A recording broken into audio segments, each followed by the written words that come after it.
Hello అండి, అందరికీ నమస్కారం. ఈరోజు అండి నేను కారప్పొడి ఉల్లి దోశ చేస్తున్నానండి. ఒక చుక్క నూనె కూడా లేకుండా మూంగఫల్లి చట్నీ చేస్తున్నాను. కొంచెం కరివేపాకు, కొంచెం కొత్తిమీర, వెల్లుల్లి అండి, పచ్చిమిరపకాయలు, కొంచెం చింతపండు, సాల్ట్ అండి. మూంగఫల్లీలు మాత్రమే వేయించానండి. ఇవన్నీ పచ్చివేను. ఇవన్నీ మిక్సీలో మెత్తగా బట్టి తీసుకొస్తానండి పచ్చడి. ఇదిగోండి, చుక్క నూనె లేకుండా చట్నీ కూడా రెడీ అయిపోయిందండి, మూంగఫల్లి చట్నీ. ఇప్పుడు దోశ వేసేస్తామండి.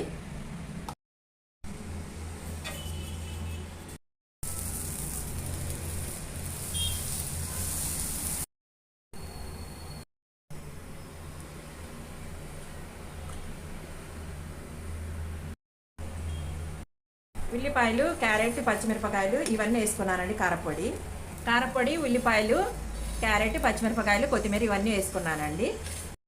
40 mm దోశలాగా ఉందండి. మీకు ఈ వీడియో నచ్చితే మాత్రం తప్పకుండా లైక్ చేయండి, షేర్ చేయండి, సబ్స్క్రైబ్ చేయడం మాత్రం మర్చిపోకండి. మరొక వీడియోతో కలుసుకుందామండి.